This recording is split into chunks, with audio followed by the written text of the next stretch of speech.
Mr. President, 74,000 people died of fentanyl and fentanyl analogs in 2023. Everyone in this chamber, everyone watching from home, knows of someone who has died of a fentanyl overdose. If you watch the Super Bowl, 74,000 is more people than were in the New Orleans Superdome. Now, they didn't just occur in a border state or in my state or your state, they occurred across the country. Every state is a border state when it comes to fentanyl flooding our country. Everyone feels the effect of the 50,000 pounds of fentanyl pouring across the open southern border or through the mail over the last couple years. 50,000 pounds is enough to produce over 2 billion lethal doses, enough to kill everyone in the country 6 times over. I was just told by a friend about the DEA museum just outside of Washington, D.C.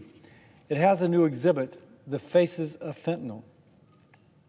You see walls covered with thousands of photographs of Americans, many of them young, who have died from an overdose. And when you see the pictures on these walls, you can't see them, but you know the presence of parents, brothers, sisters, friends, cousins, aunts, uncles, devastated when that person on the wall died. When they heard the news that their loved one had bought a pill online or from somebody that they happened to know, and perhaps they thought it was something else, perhaps they didn't know the potency, but nonetheless, when they took it, they died.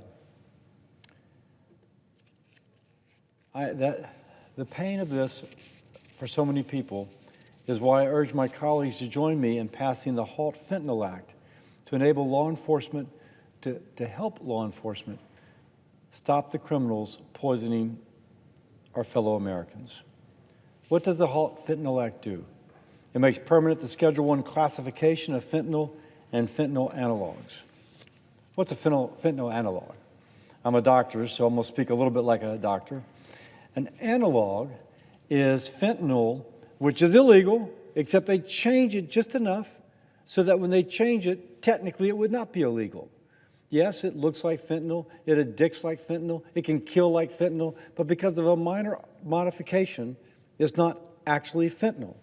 But it still has the same terrible, addictive, deadly effect of the actual thing. This still has the ability to take our loved ones from us. So, how do we stop that? We say that if it's either fentanyl or a fentanyl analog, that it is banned.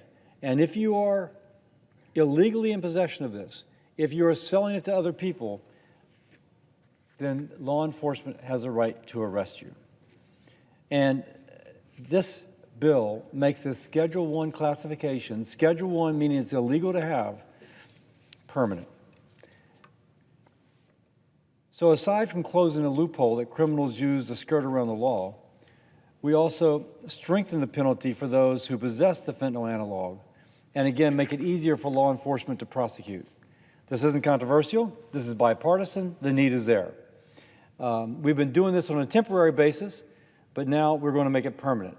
Law enforcement will keep the most vital tool they have to hold fentanyl dealers accountable and to go after criminals. The bill also makes it easier to research fentanyl analogs to determine if they actually have a medical use. It's possible that one of these analogs is better than the real thing. And fentanyl does have, when prescribed by a physician appropriately, valid medical use. So maybe one of these analogs is useful. We allow research into that, while at the same time we are giving law enforcement the ability to prosecute if it's used for things such as creating addiction. President Trump has said he would sign this if we passed it. I am working to get this bill to his desk. I'd like to thank my colleague from Iowa, Senator Grassley, the Judiciary Committee Chairman, for moving this bill through his committee so quickly, and to the Majority Leader for bringing this bill up for a vote. I also want to thank my colleague from Wisconsin, Ron Johnson, for his work on this issue. I also thank Martin Heinrich from New Mexico, who this has really cared about this issue, and Senator Heinrich has pushed this on a bipartisan basis. The longer we wait, the more it emboldens drug cartels, people in China who mail this through, who either send supplies to Mexico or mail the fentanyl itself through the mail, and other criminals who look to exploit our communities. We can take a concrete step in fighting the opioid crisis with the HALT Fentanyl Act. Republicans are united. This is a bipartisan bill. The country is united. Let's bring that 74,000 fentanyl death toll down to zero.